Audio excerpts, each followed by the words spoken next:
প্রিয় ভাই ও বোনেরা, আজ আমি এমন এক মহান নবীর জীবন থেকে কিছু শিক্ষা তুলে ধরতে চাই। তিনি ধৈর্য, ক্ষমা এবং আল্লাহর প্রতি অটল বিশ্বাসের একটি অনন্য উদাহরণ।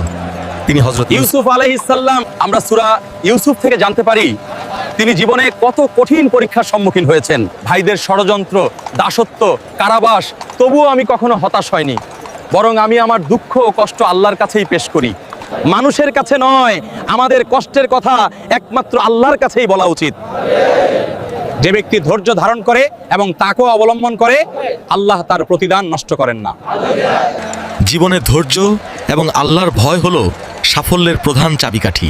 প্রিয় উপস্থিতি, ইউসুফ আলাইহিস সালাম যখন সম্মান ও রাজত্ব লাভ করলেন, তখনও তিনি অহংকার করেননি, বরং বলেছিলেন, হে আমার পালনকর্তা, তুমি আমাকে রাজত্ব দান করেছো।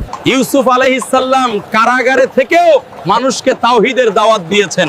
প্রিয় উপস্থিতি, এতে বোঝা যায় সব কৃতিত্ব আল্লাহর, মানুষের নয়। সবচেয়ে বড় শিক্ষা হলো ক্ষমা।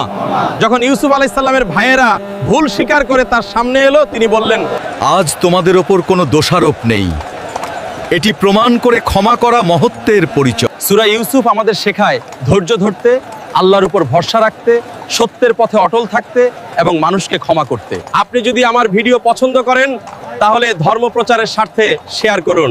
খোদা হাফেজ।